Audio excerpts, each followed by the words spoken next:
Hello, wrestling fans. This is BrianB of VWNtv, also known as Video Wrestling News. I just want to do a quick rundown of some of the news that's going on in pro wrestling. Just a few quick tidbits. One, I know you guys like our new logo, so please let us know. Just give some feedback either on Twitter at BWNmain or go to our YouTube channel, Video Wrestling News, all together there. And we also have our Facebook page. You can find all of those linked up on our YouTube channel. All right. So yeah, that's our new logo. Check that out. And this is our second logo here at the top, if you guys can see that. It's a computer monitor, the full picture. But anyway. So yeah, we sent out some Throwback Thursday tweets this morning. As you guys know, this is the anniversary of the September 11th attack, so we do want to keep our hearts and minds on that special date and remember and never lose focus on what really matters, and pray for those that lost loved ones in that crisis and that time, and pray that we continue moving on and evolving from that. So, all right, so we sent out this is a nice little segue. First Throwback Thursday tweet was of a WCW Nitro from 9/11/2000, and Medusa had a very short match with Tori Wilson, which was hilarious, and I really hope you guys click on it and check it out. We had some interesting people also make surprise attacks in that match as well, which led to a whole nother match at the pay-per-view, and it was just crazy. But anyway, if you get a chance, want a quick laugh, check that out. Not bad.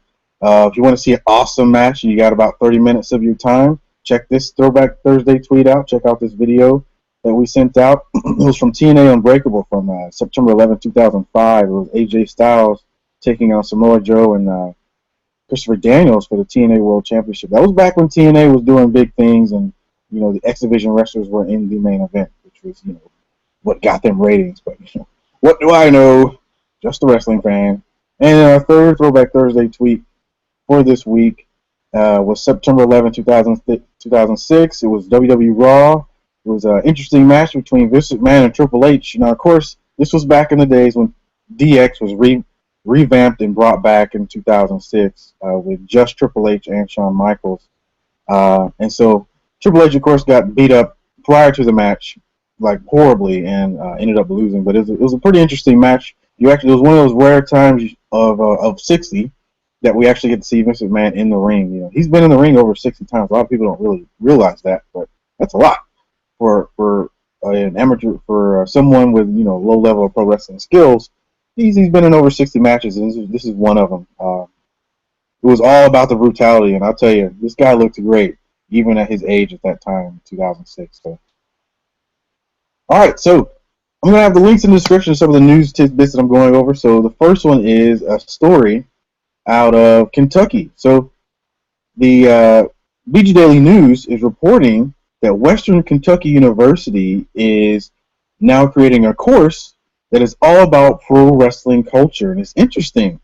So it says sex, lies, and headlocks isn't required reading for your average college course at most universities, which is true. It says sex, lies, and headlocks by Shauna Sale is requiring reading for the honors course professional wrestling in U.S. pop culture at Western Kentucky University this semester. So they just started this course out, and it just started this semester. If you're going to Western Kentucky University. My opinion is, now of course this right now doesn't go towards any degree program. It most likely is an elective. Hopefully this will become something much more prevalent in the other degree programs down the road.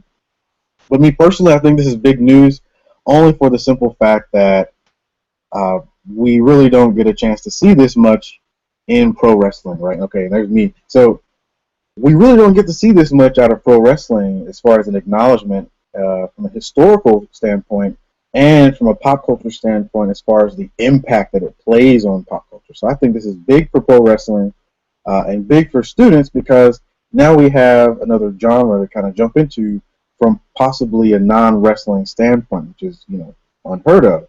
So hats off to Western Kentucky for starting this out. No surprise, because it is Kentucky. It's a southern state, so wrestling is huge in the South, as we know. I'm from Tennessee, so I would know that from a personal standpoint. All right, so that's great, and I really like that, and I really hope bigger and better things happen out of that. I hope more universities start offering courses just as similar, and that leads to actual degree programs. Let's say journalism in pro wrestling. Let's say reporting in pro wrestling, marketing in pro wrestling. Much more specific in pro wrestling kind of courses that leads to degrees in pro wrestling, which would be awesome. Can you imagine having a doctorate or a master's in pro wrestling? Awesome. All right, check it out. All right, our next story is Joe Rogan, man. This guy cracks me up. All right. He's one of the funniest comedians out there. I'm a huge fan of this guy. I've admired his work over the years. However, he made some pretty interesting comments lately about pro wrestling, which, by the way, I kind of got to remind you guys, Joe Rogan is the type of person who likes to troll because, it brings him attention. He understands that in the entertainment industry. So a lot of times he will just literally talk out of his neck just to get reactions out of people and stay relevant. And that's what you do in entertainment. Pro wrestlers do it. That's why they all, they do what's called working outside the business, where they keep their names relevant by mentioning it in tweets, mentioning themselves along with WWE, something like that. So this is the exact same thing. Joe Rogan is doing the exact same thing here. He's just bringing you in, and I can only imagine how many more followers he has now on Twitter just from doing this, because of course when people see this, they want to get engaged with him and talk about it and argue, and all he does is just respond back because he's just trolling. He's not serious. In fact, I think here one of the remarks he said, here we go. Rogan faced some backlash from wrestling fans on Twitter for his comments and replied, "Dear butthurt pro wrestling fans tweeting me, I don't really hate pro wrestling. We were just making funny," which is true. I mean, he's a comedian. They do these things. That's how they, get noticed, stay relevant. That's what comedians do as well in entertainment. I mean, Joan Rivers used to do it all the time. I mean, her comments lately about, the Obama family have caused some controversy, believe it or not. And some people actually believe that she was serious. And of course she wasn't. She was in her stick mode. She was being a comedian, like they're always on all the time. Same thing goes for pro wrestlers. They're always on. They're always in character. Same thing goes for comedians, actors, so such and so forth. Okay, and so this is no different. Joe Rogan, I'm not mad at you because I know you're not serious, and I know you're just trying to get people to react. Okay, and for everybody out there that's reacting in a negative way, just roll your eyes and keep going. To be honest, he's just trying to get a reaction out of you, and you just play into his hands if you go and actually try to answer something out of it. So, yeah. All right, so that's enough on Joe Rogan. Not mad at you, bro. Just keep that crap to a minimum. And next story. All right, check this out. So, if any of you did not watch the Bellator MMA pre-fight conference with Tito Ortiz and Steve Bonner, I sat down and watched this, and I was like, what is going on here? Am I watching Raw? Is this SmackDown?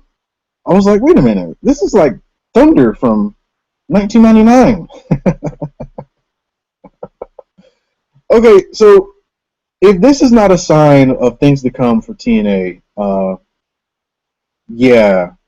On a side note, guys, this is a sign from Spike TV that TNA is done as far as they're concerned, okay? And they're just being really nice, being very good partners, and not letting them go. Why am I saying this? Because Bellator has replaced TNA. Bellator has become more pro wrestling-like. This is why Spike TV did all that help with TNA. They did all the recording, they brought all the equipment, and all the verse, but they actually funded a lot of the contracts for wrestlers. They really smoothed this process. TNA was used as a part of the growth process for Spike TV.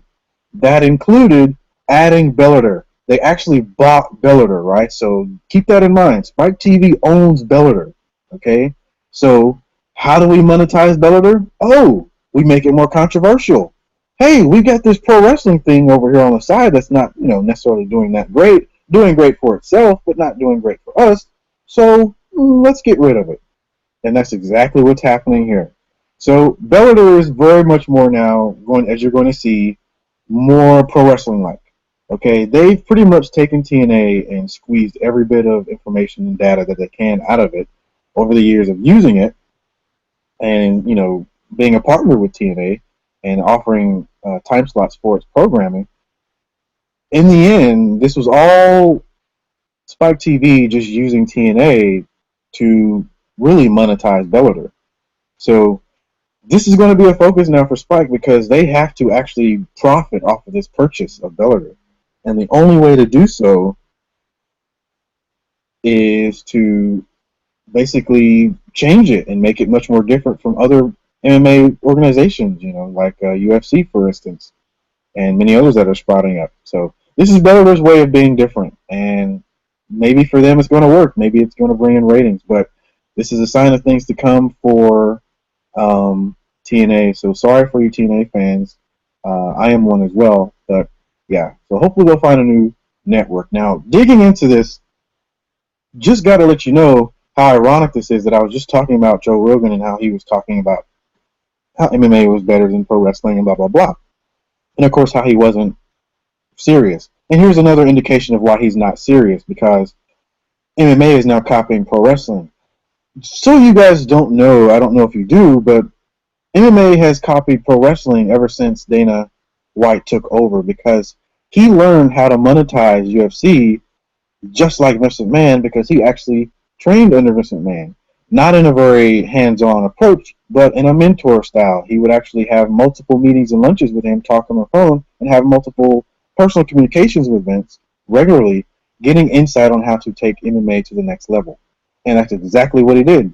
He saturated as many markets as he could across the globe, and now it's reached its peak, and now it's starting to climb back down to a regular level, where it shall probably remain for the next decade or so. This is what happens with any other industry. They always reach a peak, and they come down just slightly to where, it's kind of level. Like WWE will probably never get back to where, 12 million people are watching every week.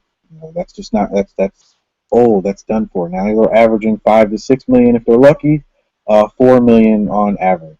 So, and TNA has been doing around 1.2 around there, 2 million on really great nights. But they're doing still pretty good, even with their move to Wednesday nights. However, that's just another sign of things to come as well for them, according to Spike, because once they start moving you and put something that didn't get as many ratings in your former time slot, that's kind of a sign of things to come. So, but they have been doing well in that time slot. But again, I'm Chatty Cathy here, so I didn't want to dig too much into this story about the whole how much they got paid. I don't really care about that stuff. It's just the fact that we need to acknowledge that Bellator is pro wrestling now, okay, with, of course, real fighting.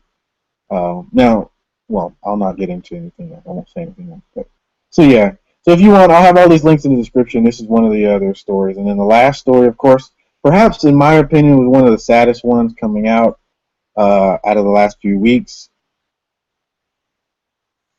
What's this here? There we go. Sorry about that. Christian's in-ring career may be over sooner than we think. Looks like he's been suffering from a lot of concussions in the past few years, and it's really put a hindrance on his career as far as longevity.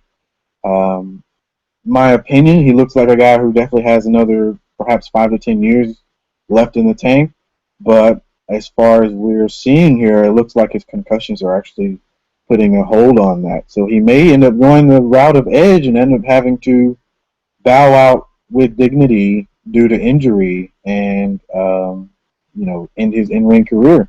I really hope he sticks around, unlike Edge, who went into, doing other projects, TV and movies and other media and stuff like that, which is good for him. And I actually kind of admire the fact that he declined a Legends contract simply because of the fact that they gave him a very low offer. But then again, I don't know, I might have accepted it. Anyway, so yeah, that's the news that's going out, and really sucks. I really hate hearing this. I really hate seeing this, because this guy's had an awesome career. I mean, it's rare to find a bad Canadian wrestler.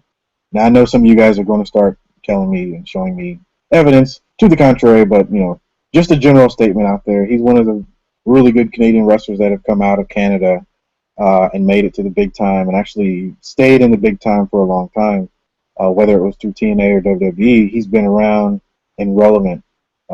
Hate him or like him, and he really was a guy that busted out of Edge's shadow and really made a name for himself. Held the Intercontinental title multiple times. Tag team titles, of course, with other wrestlers as well. He did really well in TNA. If I remember correctly, I believe he got close to winning the world title, or if not, won it briefly. Had some great matches there. AJ Styles, of course, and multiple other guys. And then, of course, when he returned, his career was sort of stagnant, but you could tell in the eyes of some people in management they didn't see much into him. But I think that he was probably one of the most underrated wrestlers of all time, and I think Christian deserved a lot more pushes and opportunities that he got. But in the end, he still got a lot of opportunities and took advantage of those opportunities and really made a name for himself. Multi-time Intercontinental Champion, multi-time Tag Team Champion. That's something that many other wrestlers have never done and that have stepped foot in a WWE ring. So hats off to him and his career. Hopefully this is not true, to be honest, and we see more of him in the future, because I think he has a lot to offer on the roster for the younger talent, and enhancing storylines and character development for a lot of wrestlers. I mean, he's not done yet. I hope not. But if he is, hats off to him for a great career. So, all right, guys. So this has been my little installment here. I wanted to give you guys some news and tidbits. I haven't named this segment yet. I'm going to try to do this weekly. Big Daddy Jay's on the other side. He's going to start doing his own videos weekly. And, of course, we'll do our own weekly show still, VWN Live, on Wednesday nights, 10 p.m. Eastern, 7 p.m. Pacific Standard Time, because I'm here in Cali and Big Daddy Jay's over in the East Coast. So that's how we do our show. We match up every week on Wednesdays, and we just do a hangout. So we hope you guys join our Google Hangout. Like our videos on Twitter. On YouTube. And follow us here on Twitter. Follow us on Facebook. Send us messages. Let us know how we're doing. Give me some suggestions on how to name this segment, because this is going to be a weekly installment. I'm probably going to do it every Thursday or Friday, along with others. And it'll be just like you just saw. It'll be me just talking about certain news items that we don't talk about during our live show on Wednesday nights. And I try to mention some things that are interesting that you don't really hear about, just like I mentioned the Western Kentucky University stuff and Christian's in-ring career. A lot of people aren't really talking about that, believe it or not. So hopefully it's not true. But anyway, I'm blabbing on. I'm going to stop blabbing. And I can't wait to hear from you guys and see you guys on the next video. All right? I'm out, and peace. This has been BrianB of VWNtv.